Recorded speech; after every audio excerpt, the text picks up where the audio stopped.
저는 지금 글로벌 프로젝트 매니지먼트에서 이제 말씀을 드리려고 하는데요. 아마 지금까지 배웠던 저희가 연사분들 통해 가지고 들었던 사항들을 조금 종합해 볼 수 있는 시간이 되지 않을까 생각하고 있습니다. 그 모든 부분을 설명하기에는 시간적인 제한이 있기 때문에요. 간략히 금일은 4가지 카테고리로 인트로덕션 잠깐 드리고요. 그리고 How to Management, 프로젝트 매니지먼트에서 어떻게 하는 것인 게 좋을 것인가 한번 같이 고민해 보고, 그리고 FDA와 EMA 케이스를 통해 가지고 어떤 부분을 좀 보완을 하고 그 보완을 할 때는 어떤 서제션이 가능할지 한번 제안을 드려보고자 합니다. 여러분들이 만약에 새로운 프로젝트를 진행한다거나 새로운 분야를 시작한다고 하셨을 때 조금 여러분들은 어떤 것들을 먼저 하실까요? 저는 이를 위해서 한번 고민을 해봤는데요. 크리스토퍼 콜럼버스가 미국 유럽 대륙을 처음에 발견하려고 했던 시도들을 한번 생각해 보고자 했습니다. 이분에 대해서는 여러 가지 다른 의견들도 있기 때문에 그런 것들은 제쳐두고요. 지금 여기서는 이 부분에 대한 새로운 것을 탐구하기 위한 열정과 그리고 기존에 나와 있던 벽들을 깨기 위해서 탐구했던 창의적인 생각들을 한번 고민을 해봤고요. 결국에는 스트래티지 플래닝에 대해서 하버드 비즈니스 리뷰에서 한번 정리를 한 적이 있었는데요.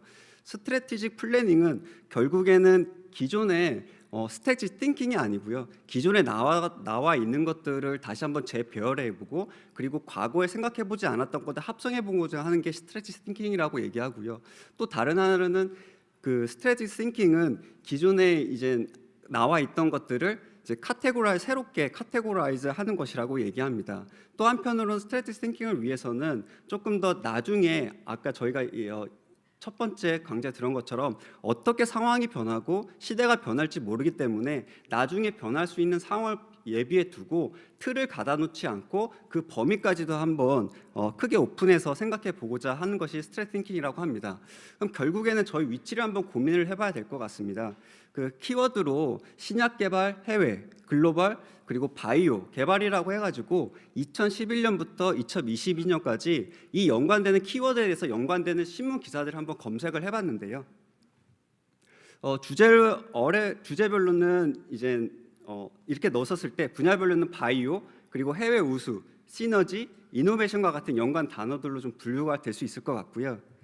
주제별로는 인공지능, 이노베이션, 임상시험, 후보물질로 이렇게 나온다고 합니다. 아마 여기 계신 분들도 글로벌 프로젝트 매니지먼트라고 딱 단어를 들었을 때 이 중에 하나쯤 생각되는 생각이 있지 않을까 생각이 드는데요. 그렇다면 어떻게 관리해야 될까 생각을 해보면 저희 되게 많이 봐왔던 그림입니다. 이 좌측에 있는 그림을 되게 많이 봐왔었는데요.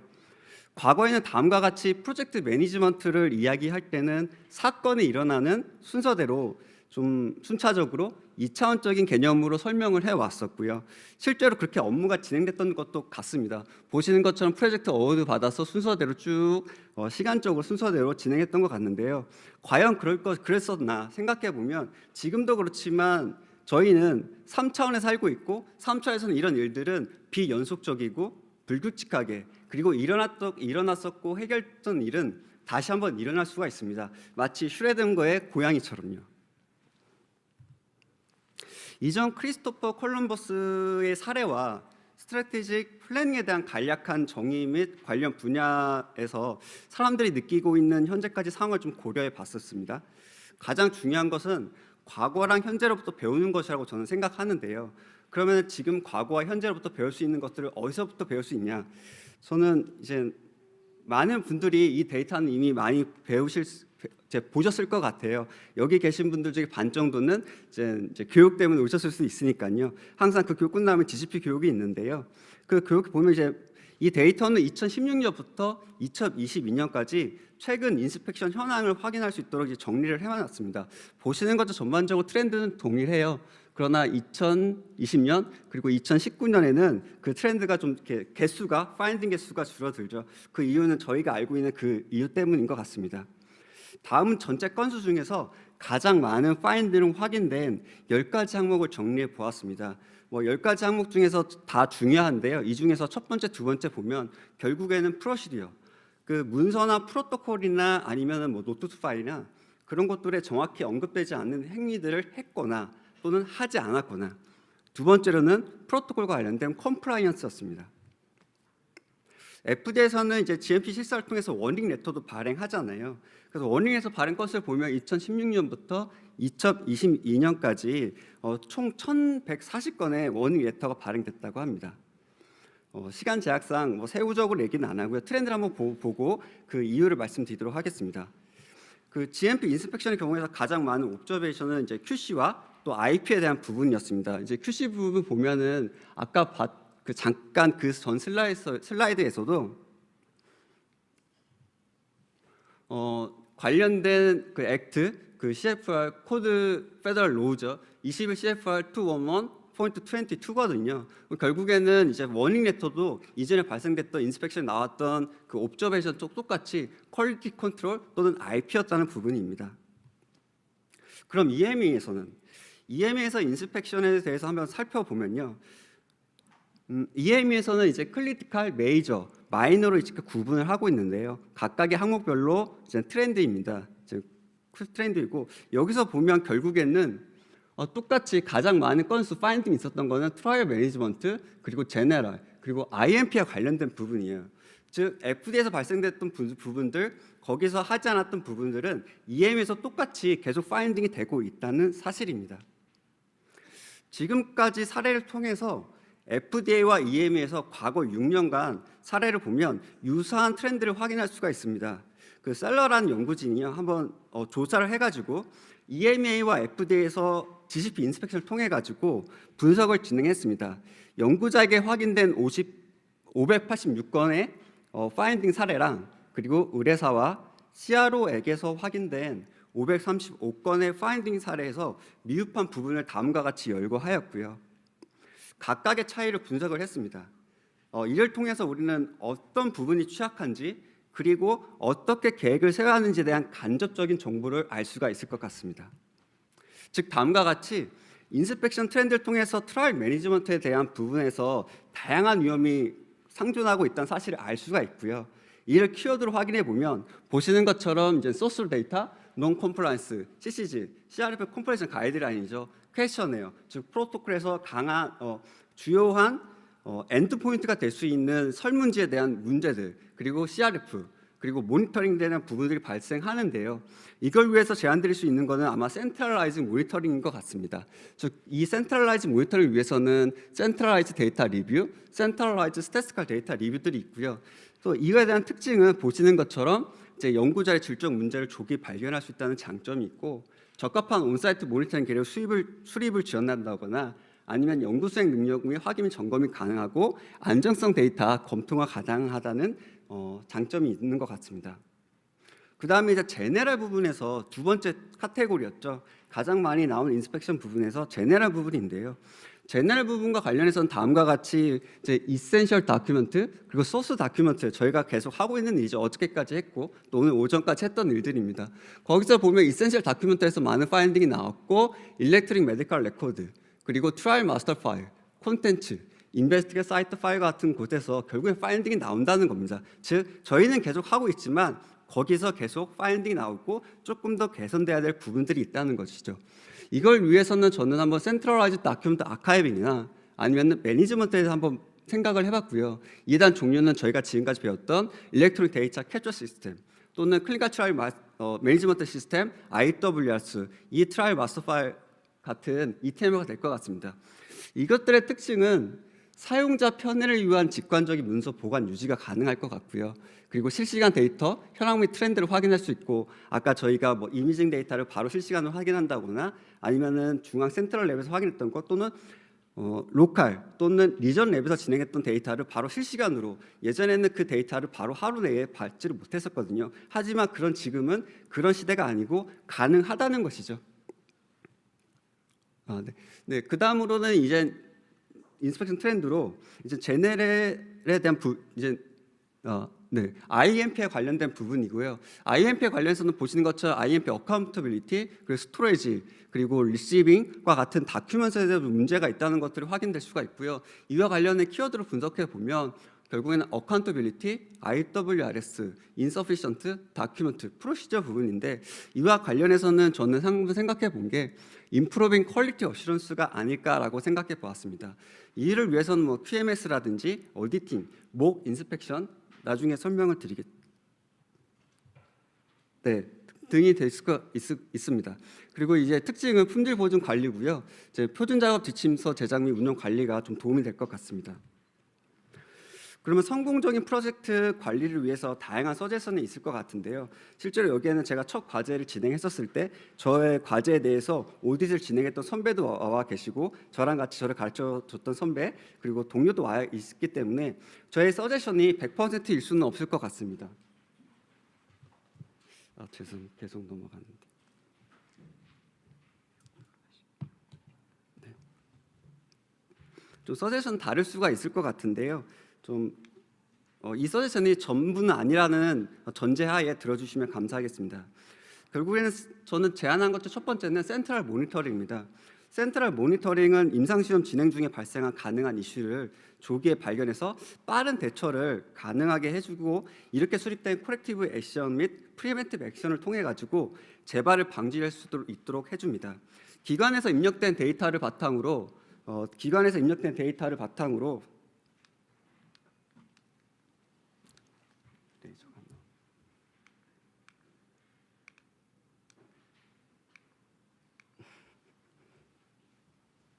네, 그냥 계속 진행하겠습니다. 네, 중앙에서 입력 데이터를 바탕으로 이제 데이터를 리모트로 모니터링을 진행하고요. 그 모니터링을 진행할 때는 다음과 같이 분야를 검토를 합니다. 센트럴 데이터 리뷰를 하고 데이터 퀄리티를 오버사이트하고요. 그리고 리스크를 어세스만 하는데 여기서 나온 리스크를 바탕으로 얼리 디텍션을 해서 나중에 이 리스크를 해결할 수 있는 시간을 벌거나 아니면 그 예상되는 핏볼들을 미리 해결할 수 있는 방안을 수립하는 데 도움이 될 것 같습니다. 그리고 계속해서 센트럴라이즈 모니터링은 이제 퀄리티를 개선시키고 그리고 과제 초기에 진행된다면 예상되는 위험 요소를 사전에 디텍할 수 있는 기회를 제공해 줄 수 있기 때문에 이것들이 만약에 제대로 진행된다면 과제에 큰 도움이 될 것 같습니다. 그 FDA 및 EMA 실사에서 확인된 사항 중에 가장 흔히 발생된 것은 이제 문서 관리와 관련이 있습니다. 문서 관리는 여기 계신 분들이 모두 경험하고 있는 부분들인데요. 만약에 이트랄 마스터와 같은 전자대 문서 관리 시스템을 사용하는 기회가 있다라면 이런 시스템은 시간과 공간의 제약 없이 수행 중인 연구 문서의 문서를 검토하게 해줄 수 있을 것 같고요. 그리고 어디서든 쉽게 액세스가 가능하기 때문에 좀 문서에 대해서 자주 볼 수가 있고 그리고 그 문서를 검토하고 나서 그 검토를 누가 했고 그리고 거기서 만약에 리젝이 됐었을 때 그 문서로 어떻게 해결되고 있는 과정을 모두 다 전자로 문서로 실시간으로 확인할 수 있기 때문에 많은 도움이 될 수 있을 것 같습니다. 특히 ETMF 포맷과 관련해서는 이젠 C디스크 요새 오늘 자주 나왔는데요. 클리니컬 데이터 인터체인지 스탠다드 콘소시엄에서 TMF 레퍼런스 모델을 만들어서 다음과 같이 제공해주고 있습니다. 해당되는 TMF 모델을 통해 가지고 여러분들은 어떤 문서가 중요하고 어떤 문서가 어떻게 정리되고 파일링이 돼야 되는지 이해할 수가 있을 것입니다. 체계적인 파일링 포맷에서 문서를 관리하는 것이 왜 중요하냐면 이러한 방법은 요새 저희가 새로 부각되고 있는 아티피셜 인텔리전스 기술과 결합해서 좀 더 효율적이고 믿을 수 있는 문서 관리 및 생성 기능을 기대할 수 있게 해줍니다. 즉 보시는 것처럼 기존에 나와 있는 흩어져 있는 데이터를 바탕으로 실제로는 익스텔을 통해 가지고 트랜스폼 또는 로드 프로세스를 거쳐서 각각의 구역화된 항목으로 데이터가 들어가고요. 나중에 EMEA든 FDA든 또는 MFDA든 각각 원하는 포맷에 맞춰서 익스클루션 가능하고 데이터 문서를 만드실 수가 있습니다. 연구에서 관리하는 문서에 대해서 어떤 문서가 중요한지가 왜 중요한지 한번 생각해 보신 적 있으십니까? 이제 문서 중요성과 관련해서는 저희 국가기관에서 그 보안 문서라고 관리하는 거를 보안 문서로 한번 생각해 보면 좋을 것 같은데요. 여기서 설명해 드린 사항은 결국에는 임상시험 하나를 마치기 위해서 일반적으로 10만 개의 문서가 필요하다고 하거든요. 이 10만 개의 문서는 페이지 수가 아니고요. 10만 개의 문서입니다. 즉 프로토콜 같은 경우 적게는 150페이지, 200페이지라고 하면요. 페이지 수로 하면 엄청난 양이죠. 그 10만 개에 해당되는 문서를 다 일일이 검토하고 그리고 아까 얘기 나온 것처럼 프리 IND 하기 이전에 그 문서들 정리하고 체계화하고 썸머리할 수 있는 시간이 있을까요? 실제로는 그와 관련해서 해쳇이라는 연구팀에서는요, 지금까지 나와 있는 임상시험 문서들을 다 분석을 해가지고 과연 이 문서들 중에서 리스크가 있는 또는 로우 리스크가 있는 문서들을 체계화해서 분류하는 방법을 제안을 했고요. 결국에는 그 리스크라는 거는 가장 중요한 건 임상시험에서 서브젝트의 세이프티, 라이트 그리고 웰빙이기 때문에 이 문서들을 키 리스크로 크리티컬 문서라고 하고 나머지 문서들을 체계화해서 메이저 또는 마이너로 분류를 했습니다. 그리고 해당되는 문서 카테고리에서 워닝이나 또는 이슈가 발생됐을 때 그 이슈를 발생되는 레이스를 톨러런스 리밋이라고 해서 일정 범위로 오버가 되게 되면 알람을 해서 그 문서에 대해서 관리할 수 있도록 알람을 하는 시스템을 제안을 했는데요. 결국에는 이분이 최근 제안한 사실은 실제로는 우리가 10만 개라고 말씀드렸던 그 문서 중에서 실제 서브젝트의 세이프티, 라이트, 웰빙과 관련된 크리티컬한 문서는 4%이고 거기서 메이저로 보더라도 14%, 토탈에서 18%에 대한 문서가 가장 중요하다고 얘기하고 있습니다. 다시 바꿔서 말하면 지금 우리가 하고 있는 시간들, 문서를 관리하고 검토하고 준비하는 시간 중에서 80% 이상의 시간들을 효율적으로 그리고 적시적소에 투입한다면 조금은 비용 관리나 시간 관리에서 도움이 되지 않을까 생각하고 있습니다. 그 다음은 이제 선배로부터 듣거나 또는 우리들 스스로 점검해 보는 것입니다. 이것은 인스펙션, 트레이닝, 인터뷰와 같은 방법으로 구체화할 수가 있을 것 같습니다. 특히 인스펙션은 실제 인스펙션을 가정하고 진행되기 때문에 다음과 같이 한정된 시간과 자원 하에서 가장 걱정되고 의심되는 부분들을 재검할 수 있는 기회가 될 것 같습니다. 네, 마지막 슬라이드입니다. 마지막으로 제가 말씀드릴 사항은 이제 에즐러의 플래닝인데요.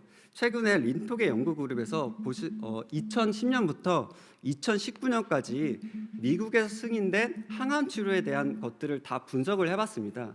분석 레이트를 보니까 실제로 95%에 이르는 항암 치료제 승인이 유럽보다 미국에서 먼저 이뤄졌다고 합니다. 즉 그건 아까 문하님 박사님께서 잠깐 말씀해 주셨는데요. 그 AA 억셀러레이트 프로세스 통해서 승인받은 면도 있지만 실제로는 그와 관련해서 여기 디스컨션도 그런 부분이 있거든요. 그래서 레퍼런스 달긴 했는데요. 조금 더 관심 있으신 분들은 이 논문이 올해 이번 달에 나왔습니다. 자마 논문인데요. 한번 찾아보셔서 검토해 보시면 좋은 툴이 될 것 같습니다. 결국에는 여러분에게는 시장이 있어서 글로벌이라고 하면은 지금 가장 큰 게 아시아도 있지만 저희가 생각하는 거는 미국과 유럽 그리고 그 미국과 유럽 중에서 이런 사실을 알고 이런 배경 지식을 갖고 준비를 하려고 했을 때 과연 어떻게 준비하는가 그 준비하는 프로세스가 맞을까라고 검토할 수 있는 시간이 되지 않을까. 그리고 그 시간은 아마 제 다음에 이어지는 이사님께서 발표해 주실 것 같습니다. 네, 이것 발표를 마치겠습니다. 감사합니다.